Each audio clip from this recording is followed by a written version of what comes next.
Hey, hoy voy a estar conversando con el doctor Enrique Herrera Silla sobre todo lo que tiene que ver con las cláusulas penales. No te lo pierdas.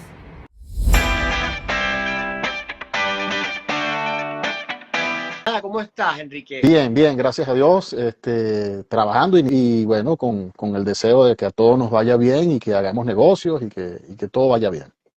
Muy bien. Enrique, una primera pregunta que te voy a hacer sobre qué son las cláusulas penales y para qué sirven. Mira, las cláusulas penales son como una herramienta de ayuda que se colocan en los contratos, muchas veces para presionar, para obligar, para garantizar el cumplimiento de una obligación principal.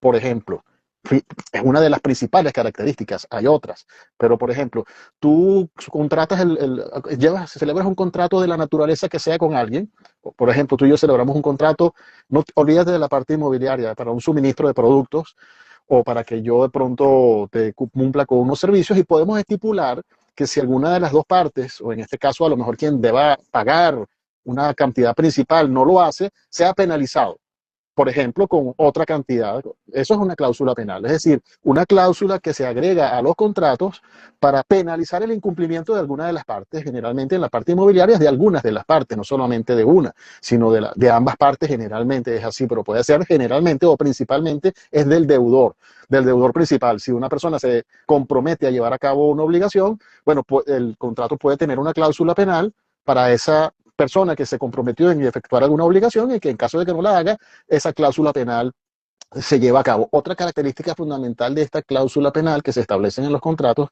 es que de una vez determinan, cuantifican cuáles son los daños y perjuicios que las partes pueden establecerse en caso de incumplimiento, porque si no hay cláusula penal, por ejemplo, se suscribe un contrato con ambas dos personas suscriben un contrato y una de las partes no cumple con lo que se estableció, le causa un perjuicio a la otra. Ahora, ¿cuál es ese perjuicio? Hay muchas formas de calcularlos y ese sería un trabajo para abogados, para economistas, administradores. Bueno, las partes pueden reducir todo ese trabajo, eliminarlo con tan sencillo estableciendo, por ejemplo, si yo no te cumplo, yo te tendría que pagar tanta cantidad de dinero y de una vez, porque eso es lo que estimamos como los daños y perjuicios que se ocasionarían en el caso de que yo incumpliera. Esas son las características fundamentales de las cláusulas penales. El monto de las cláusulas penales tiene un límite. Sí, bueno, las cláusulas penales, las partes pueden establecer cuál es ese límite. O sea, puede decirse, mira, si tú me incumples, me vas a pagar tanto. O si alguno de los dos incumple, va a establecerse una penalidad X. Ahora, estas penalidades que las partes pueden darse para prever ya los daños y perjuicios y cuantificarlos, tienen un límite. O sea, tienen que ser de acuerdo con lo que están negociando.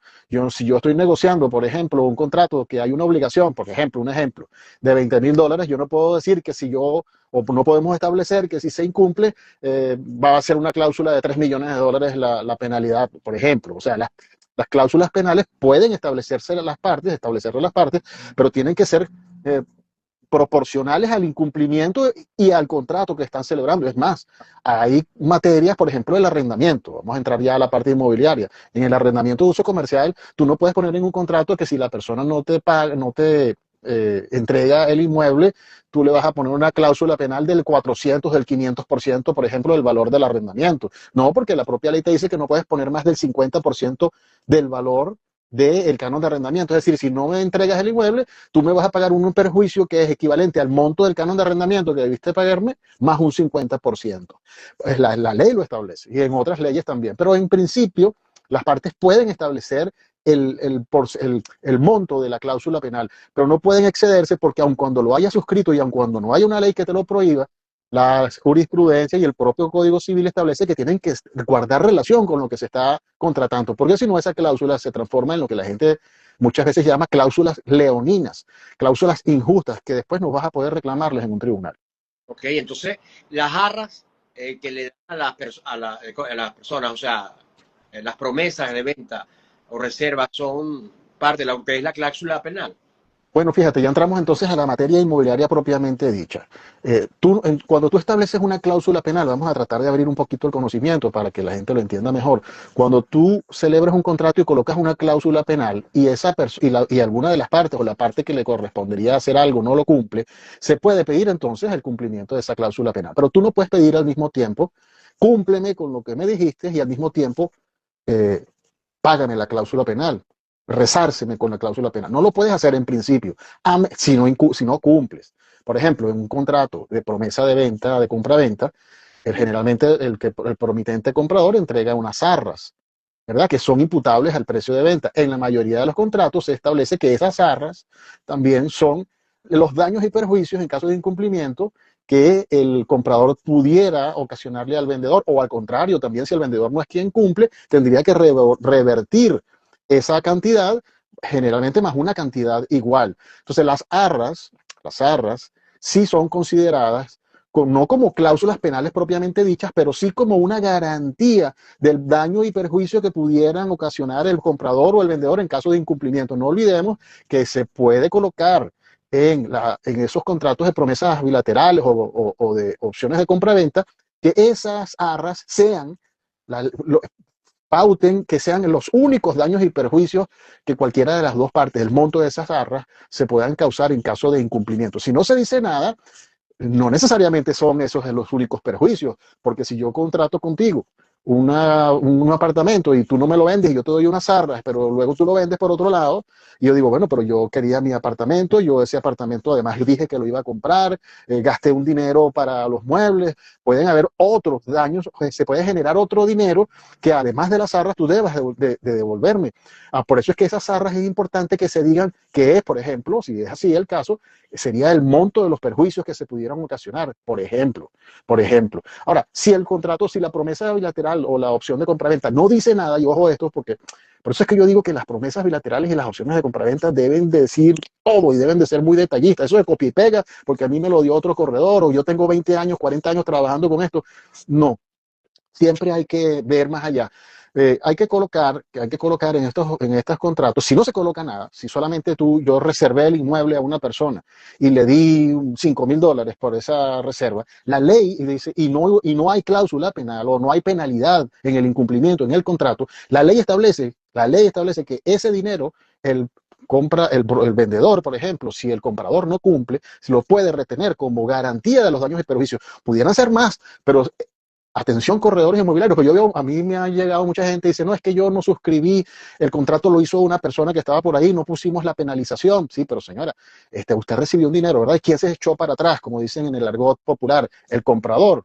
Usted puede retener esa cantidad, lo establece el Código Civil, es legal retenerlo porque ese señor le ha causado un perjuicio ante ese incumplimiento. Pues, ahora, pueden establecerse muchas cosas, que no haya penalidad, que esa sea la única penalización, que no, si no se dice nada, eso forma parte de la penalización o de los perjuicios que pudieran ocasionarse, pero las arras siempre al final son no una cláusula penal exactamente, a menos que el contrato lo establezca, pero sí una garantía. ¿Para qué? Para que en caso de incumplimiento se tenga una referencia económica, si es el comprador, perder esas arras, y si es el vendedor, no solamente devolver las que recibió, sino entregar una cantidad igual, vale decir, el doble. Ese es en términos generales, pero las arras sí tienen una función indemnizatoria, una función garantizatoria, de garantía, pero también indemnizatoria al momento de incumplimiento. Se establece también un porcentaje de las arras, ¿cierto? O sea, Claro, claro, por lo que te acabo de decir, tú puedes penalizar la totalidad de las arras. Si tú no estás haciendo un negocio que tenga que ver, si tú no estás haciendo un negocio, por ejemplo, si es un inmueble cualquiera, por ejemplo, un local comercial, un apartamento, es que no tenga ninguna finalidad social, que no esté regulado por ninguna, por ejemplo, la Gran Misión Vivienda, etcétera, o cualquier tipo de vivienda que se haya en el pasado construido con un fin social, tú puedes penalizar y no tienes problemas, pero repito, para que no sea leonino, puedes penalizar, si tú penalizas la totalidad, tiene que ser tanto para el comprador como para el vendedor.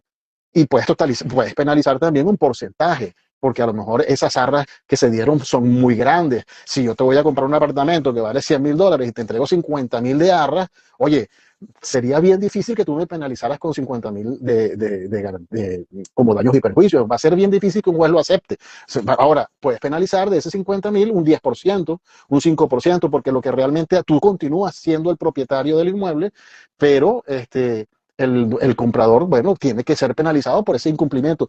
No es sencillo. Esto lo toman muy a la ligera, el 99,9% de los corredores inmobiliarios, de la franquicia, de los abogados, y no es tan sencillo. Entonces hay que tener mucho cuidado cuando se recibe un dinero, en calidad de qué se recibe, cuál es el porcentaje que se va a dar del precio de venta, dejar específicamente claro que es una garantía, pero si tú dices que es parte del precio de venta y punto, y no dices más nada, ya la jurisprudencia está diciendo que eso es un contrato a plazos y que de venta directo, que no es realmente una promesa. O sea, hay que saber redactar las cosas y tomar en cuenta estos detalles, Gerardo. Muy bien, ya para terminar, porque se nos acabó el tiempo, definitivamente. Y si firmo una reserva, una promesa, y resulta ser de que aplico la cláusula penal, además puedo exigir que se haga la operación, además de exigir la cláusula penal, exigir que se haga la operación igual. Bueno, fíjate, en términos generales, la cláusula penal, si tú la estableces por incumplimiento, no puedes pedir o una cosa o la otra, no puedes pedir ambas, no puedes pedir, yo me quedo con la cláusula penal como mis perjuicios y al mismo tiempo te pido que me cumplas. La ley establece que no. Ahora, si la cláusula penal se puede aplicar por el simple retardo, es decir, tú tenías que venderme dentro de los 30 días siguientes a la fecha en que me estás vendiendo. No es que no quieras venderme, sino que no pudiste por tu culpa venderme en esa época, pero me vendes a los 40 días, a los 50 días. Se puede colocar en el contrato, en ese caso, de que la cláusula penal me beneficie y al mismo tiempo exigirte que me vendas el inmueble. Cuando es por simple retardo, tú puedes pedir las dos cosas, pero debe decirlo. Ahora, en el caso de las arras, volviendo al inmobiliario, por ejemplo, el comprador, el vendedor promitente tiene las arras como una garantía. Él puede decir, mira, tú no me quieres cumplir, ya va, yo te voy a demandar para que me compres, por ejemplo, y me voy a quedar con esas arras. O al contrario, el comprador puede decir, yo quiero que me vendas, y entonces, si se colocó en el contrato que era por simple retardo y no me vendiste en el momento que era, bueno, tú me puedes, entonces yo puedo ser indemnizado con el doble de lo que yo entregué. Eso puede estar en el contrato cuando se trata de arras. Ahora, lo correcto es que en el caso de las arras, esas arras se utilice como parte del precio de venta y no se coloque como una penalización, sino que, bueno, yo te voy a pedir por la vía extrajudicial o por los tribunales que me vendas, en el caso de que yo sea el comprador afectado, o que me compres, en el caso de que yo sea el vendedor afectado, y esas arras serán imputables al precio de venta, ya sea que esté ejerciendo la acción el comprador o el vendedor. Se pueden pedir ambas cosas, por supuesto. Recomendación final. Mira, tener mucho tino, mucho detalle cuando se hable de las cláusulas penales, colocar, por ejemplo, porque puedes hacer una cláusula, tú puedes colocar las arras como una penalidad, como cláusula penal, pero tú le dejas la puerta abierta a la parte afectada para que, bueno, mira, es que tú no me vendiste y ahora yo te demando por tal o cual cosa, o tú vendiste a lo mejor a un tercero, aún teniendo las arras y aún siendo esa persona la parte que incumplió, y después te puede decir que por qué tú vendiste, que te apropiaste indebidamente, te agarra un abogado penalista y le busca la vuelta. Entonces, esas cláusulas penales deben establecerse como los únicos daños y perjuicios que se causen entre las partes y que la posibilidad de que no haya ningún otro tipo de acción. Si yo voy a hacer un negocio contigo y yo me considero penalizado con las arras, bueno, que sea esa nada más, para no buscar especulaciones con ese incumplimiento, porque a veces si el incumplimiento no es de una de las partes, es por causas ajenas a la voluntad, sus cuestiones que vinieron. En esos casos tampoco puede pedirse el cumplimiento, ninguna de las partes puede exigir el cumplimiento de esa penalidad, pero no es por su culpa. Pero en cualquier caso, ser muy detallistas con esto de las cláusulas penales y establecer que esa sería la única penalidad y que no habría otra acción. Esa es mi recomendación. Muy bien. Bueno, Enrique, muchas gracias. En verdad, excelente tema, que creo que más adelante podemos volver a hacer otro live sobre este tema, ¿no? Que Sí, de verdad es bastante extenso, que se puede hablar sí. de cosas. Bueno, gracias entonces por esta comunicación y estamos en contacto para una próxima ocasión. Que Gracias a ti, Gerardo. Como siempre, muchas gracias. Hasta luego. Y tú, si tienes alguna pregunta sobre el tema, escríbelas aquí. Y si te gustó el video, dale el corazoncito, compártelo para que le llegue a los demás. Que estés bien.